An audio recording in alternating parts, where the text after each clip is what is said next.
కోడి అనే ఒక్క మంత్రం, కోటి అనే ఒక శబ్దార్థము చేత సమస్త దేవతల ప్రసన్నం చెందించుకునేటట్టుగా తపస్సు చేసి తీసుకున్నటువంటి మహా ఋషి, మహాయోగి బీరప్ప స్వామి, బీరలింగేశ్వర స్వామి. బీరప్ప స్వామి అద్భుతమైనటువంటి లీలలు చూపించిన వ్యక్తి. సింహం, గొర్రె ఒక చెంతన కూర్చొని మేత మేసినాయి, గడ్డి తిన్నాయి. అటువంటి క్రూర జంతువుకు సాధు జంతువుకు రెండింటికి స్నేహం నేర్పినటువంటి గొప్ప వ్యక్తి బీరప్ప స్వామి. అంత గొప్ప బీరప్ప స్వామి వీళ్ళ కులగురువు. ఎన్నో లీలలు చూపించిండు ఆయన, ఎన్నో మహిమలు చూపించిండు.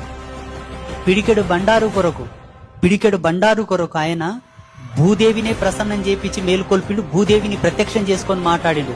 నీ ఎదసన్నుల నుంచి నాకు పిడికెడు బండారి అని అడిగిండు బీరప్ప స్వామి. ఎవరు తెలియదు ఇలా, అసలు ఎవరు తెలియదు ఇలా. భూదేవిని తట్టి లేపిండు ఆయన. అంత తపశక్తి సంపన్నుడు, అంతటి అవతార పురుషుడు ఆయన, అంతటి సిద్ధుడు.